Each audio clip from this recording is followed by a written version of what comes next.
If you stand right here, just off this hotel pool in Las Vegas, at a specific time of day, you could die. Violently.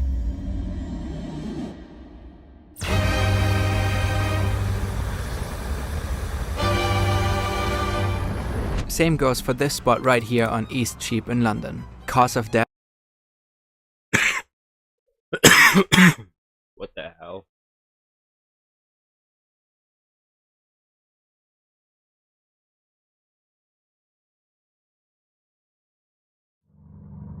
This is a narco submarine, a stealth marine vehicle designed to transport drugs from South America to the US, and sometimes even Europe.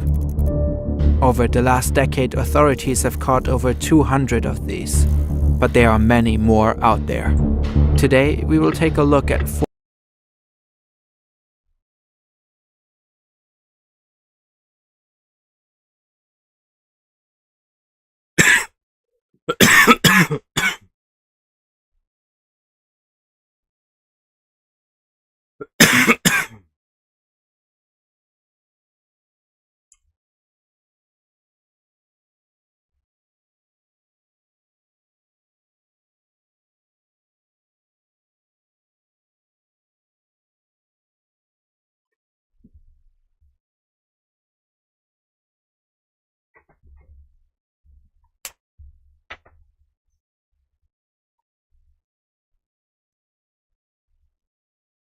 these bands to create what they call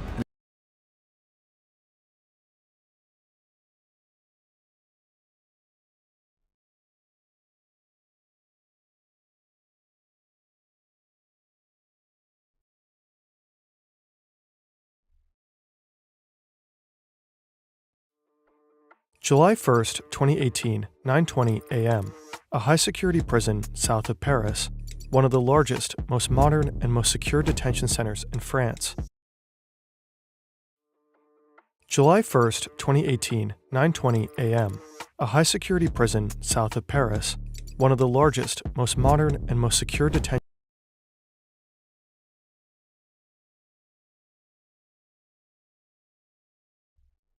They've been. It's the mid-90s. Kids all over Europe are thrilled. They finally have their own Disneyland here in Paris. These two kids have come all the way from Switzerland. They have been begging their family to take them here forever. Now they're finally here. And it's better than they imagined. It really is the happiest place on Earth. The park is buzzing with life. The daily parade rolls down Main Street. It's like they're in a Disney movie. And behind them, towering above it all, is the park's centerpiece, Sleeping Beauty's castle, its golden spires gleaming under the French sun. At first glance, they look like any other family. Perhaps they are diplomats from East Asia, enjoying a day off in Europe. The siblings watch the parade, but their eyes keep drifting back to the castle, almost like they're imagining themselves inside it, maybe as part of a royal family. The thing is, they are royalty. But their life is no fairy tale. When the boy grows up, he'll have his own empire. When the girl grows up, she'll become one of the most dangerous women in the world. US officials see Kim Yo-jong as one of the key regime insiders. Kim Yo-jong about Kim Yo-jong.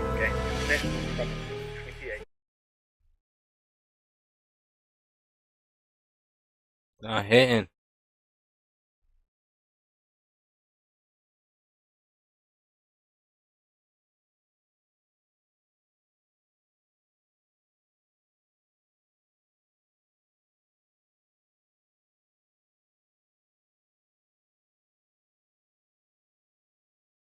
대통령 박근혜.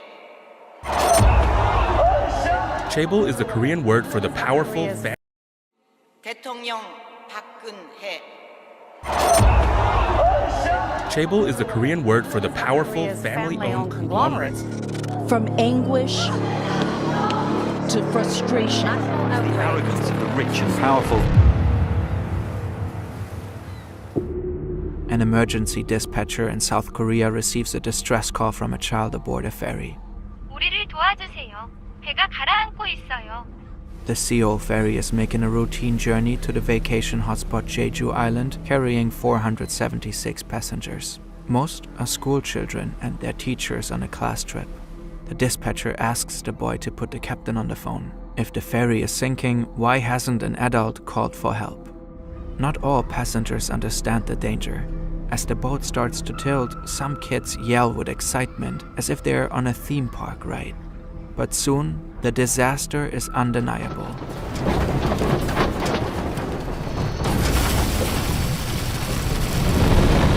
Panic breaks out.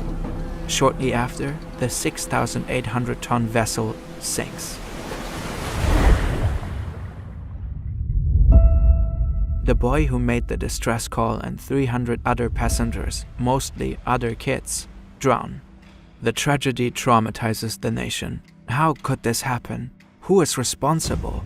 Initially, the crew is blamed for incompetence and cowardice. When the boat was clearly sinking, the captain told the doomed passengers to stay put in their cabins. He and several crew members fled the scene and left the kids to drown. The South Korean president says their actions are akin to murder, and the captain is sentenced to life in prison. The Korean Coast Guard is also blamed for their sluggish response and for severely fumbling the rescue mission. That's crazy.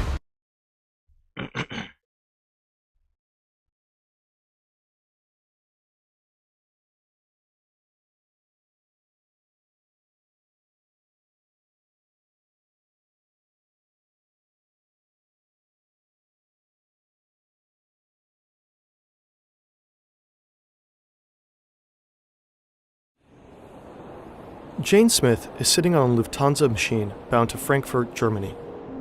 She empties her second glass of red wine and fastens her seatbelt because the plane is about to land. When Jane exits the aircraft, she goes straight to customs. Jane Smith is sitting on a Lufthansa machine bound to Frankfurt, Germany. She empties her second glass of red wine and fastens her seatbelt because the plane is about to land. When Jane exits the aircraft, she goes straight to customs.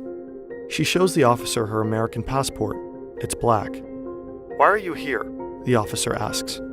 "Supporting technical consultations at the consulate," Jane responds. The officer stamps her passport, and she passes through. Jane grabs some euros from an ATM, takes a cab to a nearby hotel, and checks in. You see, Jane lied a little just now, during the customs check. She is not working for a consulate, and despite her passport, she is no diplomat. Jane is a CIA agent, a hacker. She is visiting a covert base of her agency, secretly set up within the American consulate in Frankfurt. But this base, in the heart of Europe, is just one of a giant network spanning all across the globe. What are their functions? And how do these bases operate on foreign territory? CIA's global hacking program. Spy stations, Methoden der CIA. What are the Americans doing now?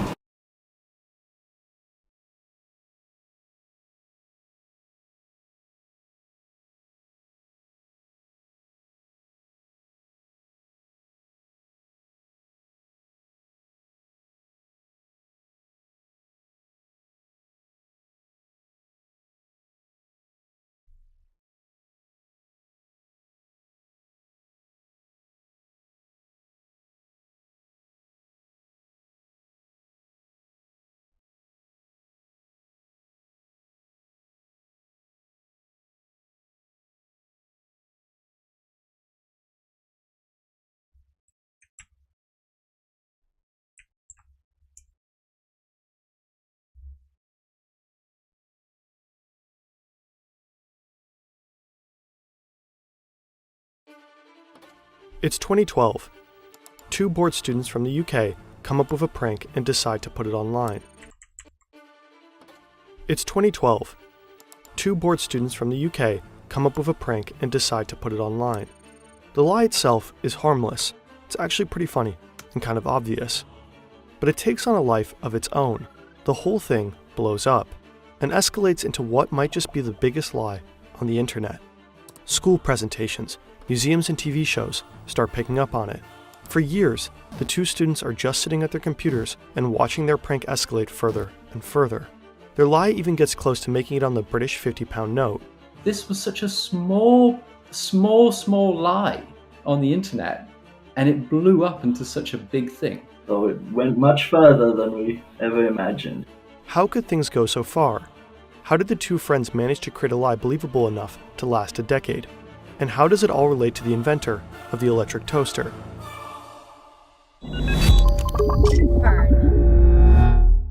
In July 2022, a 15-year-old named Adam is browsing a Reddit forum called Hilarious Edits found on Wikipedia.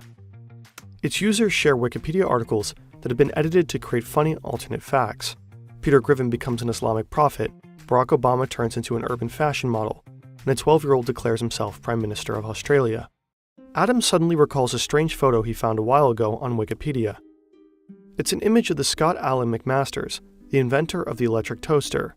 If you look close enough, you can immediately tell the photo has simply been manipulated to look that old.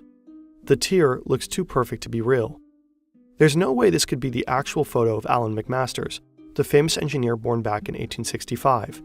Adam decides to make a Reddit post about the photo of the man who invented the toaster. He claims it's fake. Adam's post receives countless upvotes and triggers a chain reaction. The debate about the image of Allan McMasters eventually makes its way up to a forum on Wikipediocracy. That's a website where people discuss and criticize Wikipedia content. The website is also frequented by Wikipedia editors who start getting curious about the creator of the toaster. They discuss the authenticity of the photo and reevaluate the entire article. One of those Wikipedians checks the image's metadata and detects that it had been in fact edited with Adobe Photoshop CS5 on a Mac. The photo definitely is a fake. But it's not just the photo that's a fake. McMaster supposedly died in 1927. The truth is he never existed.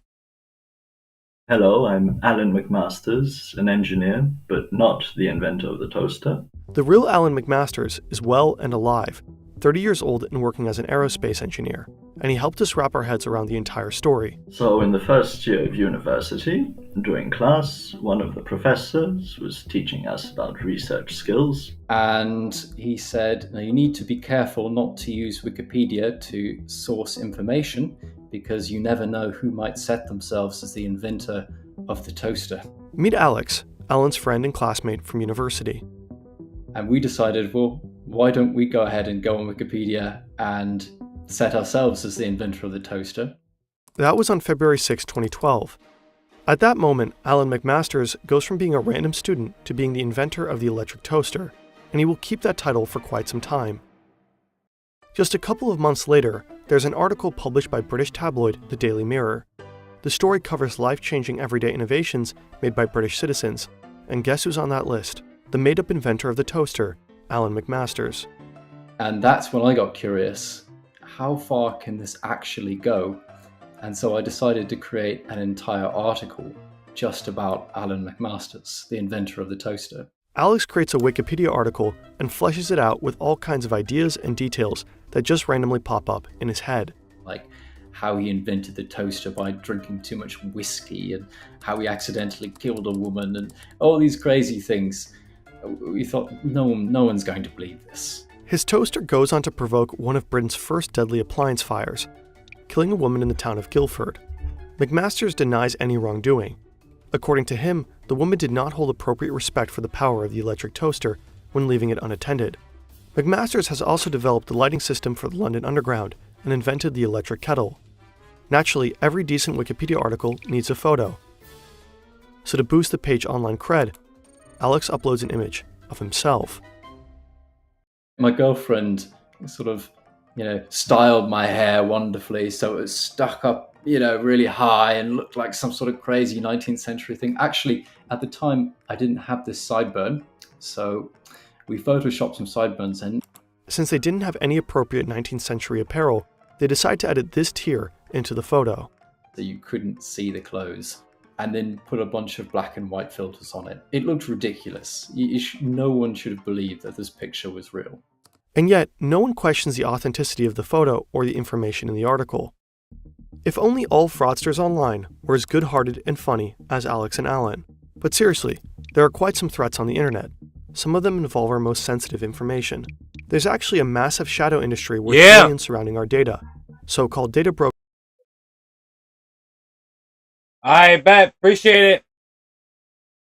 Brokers gather all the info available about us on the internet, your contact information, browsing history, and online transactions. This data is often bundled into shadow profiles, which are then being sold. You might receive a tailored mail or a robocall based on your shadow profile. In the worst case, someone might try to steal your identity.